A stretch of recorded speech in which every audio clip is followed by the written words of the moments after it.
Well, ladies and gentlemen, welcome to a beautiful weekend. Welcome to the big game weekend because this weekend is Super Bowl. And here I am in our media room in our apartment complex. I don't think you have met this room here. So, room, meet the audience, the media room. All over the place, you see televisions here, and especially that television right there, which is like a freaking 95-inch television, just so you can watch all your sports and movies with surround sound. So tomorrow it's going to be a huge party here. So I'm going to be busy tomorrow, so I might as well make this video today.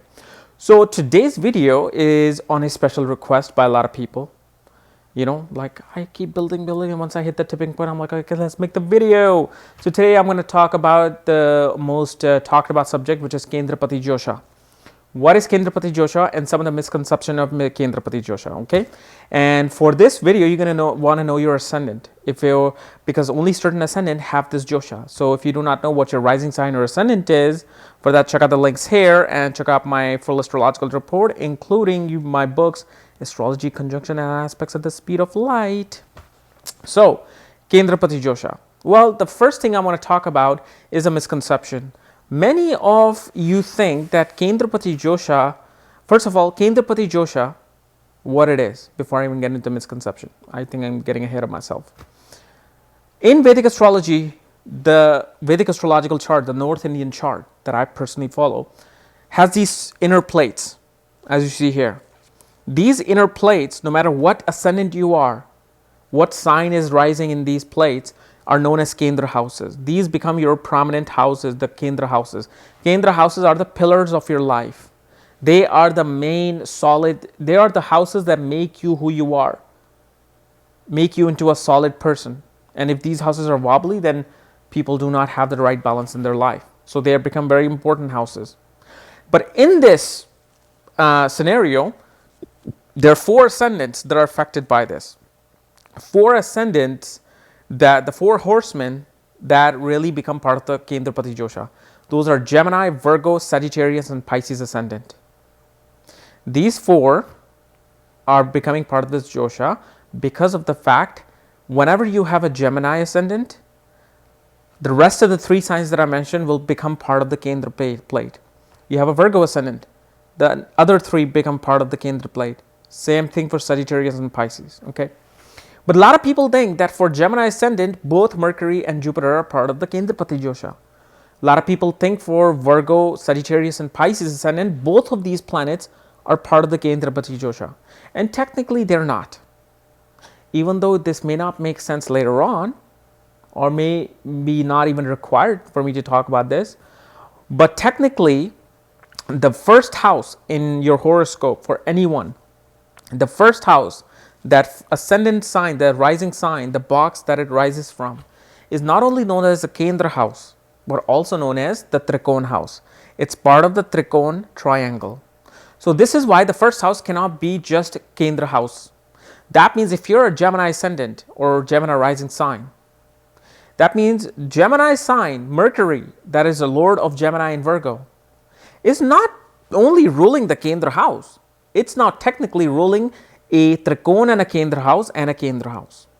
So, in retrospect, Jupiter, who's ruling the 7th and the 10th house, 7th and 10th house, Jupiter is the only one who's really becoming the part of the Kendrapati Josha because it's ruling the two Kendra houses. They're not a trikon house. Since they're not a trikon house, that's when you can say, okay, Jupiter is now a Kendrapati Josha planet for Gemini ascendant. Same thing for Virgo. For Virgo, Mercury rules the first house and Mercury rules the 10th house. So that means Mercury not only just ruling two Kendra houses, but technically it's ruling the Kendra and Trikon. So it's not part of a Kendrapati Josha. It can actually make a really good Raj Yoga. Same thing for Sagittarius ascendant and Pisces ascendant. Jupiter then rules the first house, the first box, which is not only part of the Kendrapati Josha, but it's also part of not only a Kendra house, but also a Trikon house. So for Sagittarius ascendant, Jupiter rules the first and fourth house. So it cannot be a Kendrapati Josha planet because it's ruling the first Trikon house as well. For Pisces ascendant, same thing. Jupiter rules the first and 10th house. And because it rules the first house, which is also known as the Kendra house, it's not part of the this Kendrapati dosha. So only for Gemini and Virgo ascendant, Jupiter becomes a part of the Kendrapati dosha. For Sagittarius and Pisces ascendant, Mercury becomes a Kendrapati dosha. But now let's talk about what Kendrapati dosha is and what are the results of it. All right, so here's the thing.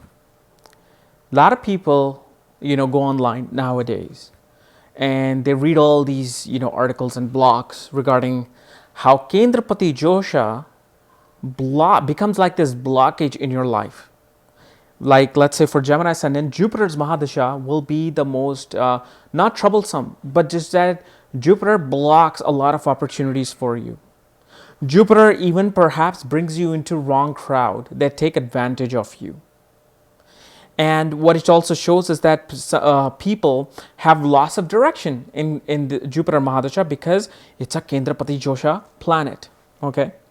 Same thing for Sagittarius and Pisces ascendant. They say that Mercury, loses its direction and loses its momentum in its Mahadasha.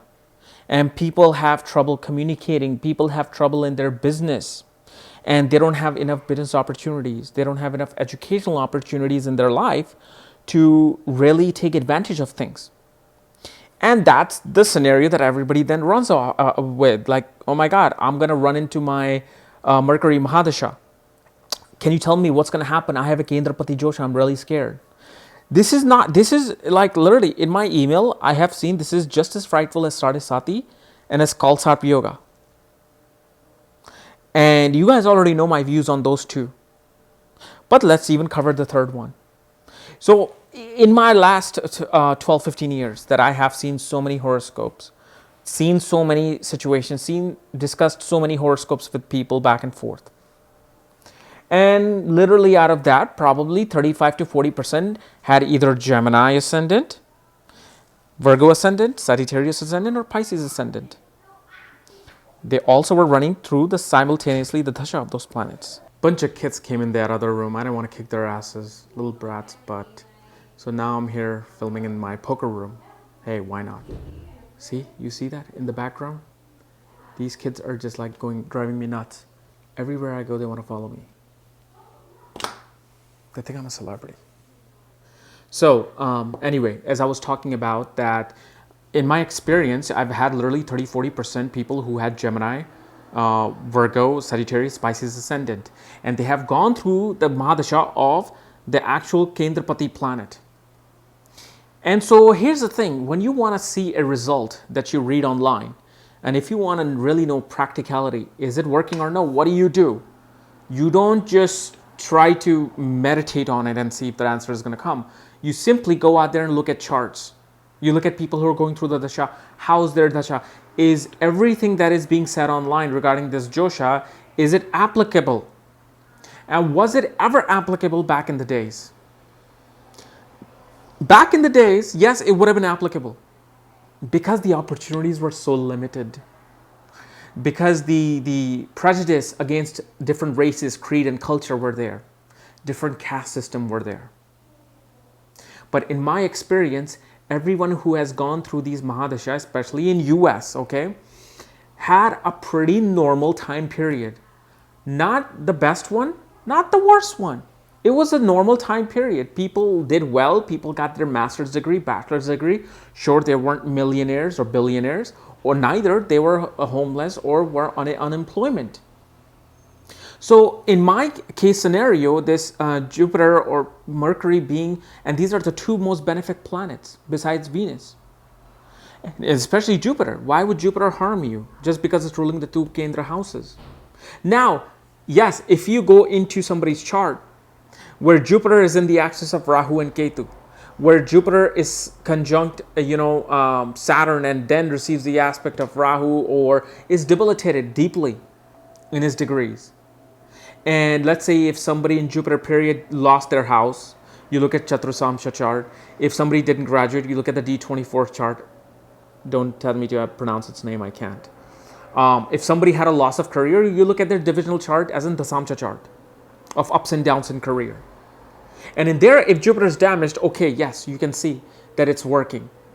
This scenario of astrology is working. But does it mean necessarily that this dosha is going to work?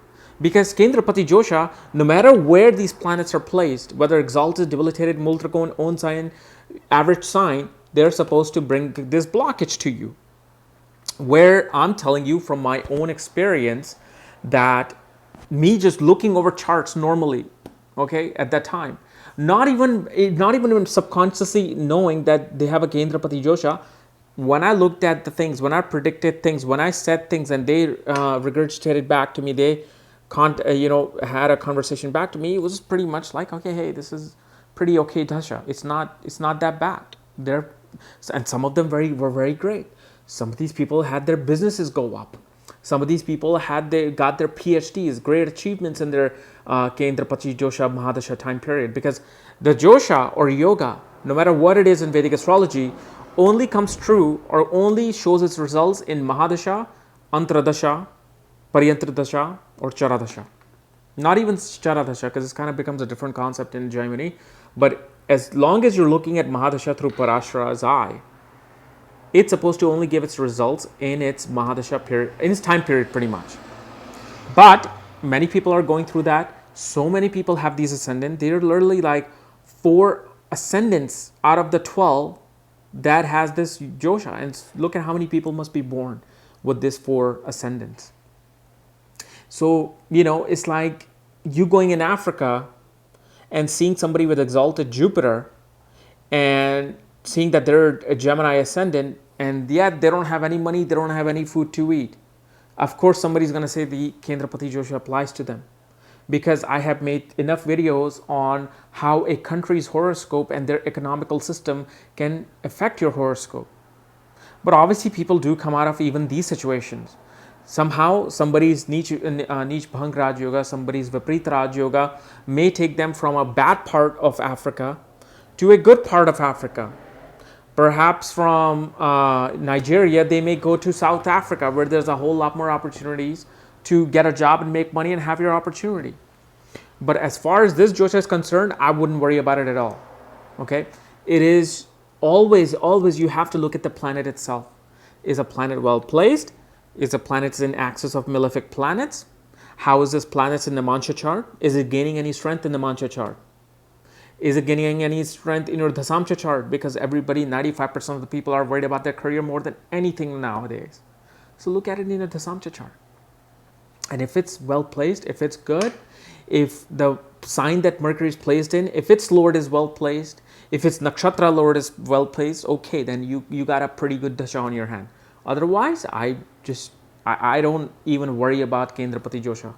When I look at a chart, even when I'm looking at career consultation, I hardly pay attention, knowing that, oh my God, they may have a Kendrapati Josha. No, it's not. It's normal. It's only the planetary position itself that will affect your chart, not this particular Josha. Okay, so I hope this has cleared some misconception and cleared what this yoga is and if it's even effective. So now you know. Okay, so guys, if you're new to my channel, subscribe below. And if you want to play some poker, come here. Otherwise, check out the link here to get your report and my books. Otherwise, we'll see you tomorrow. Or actually, no, Monday.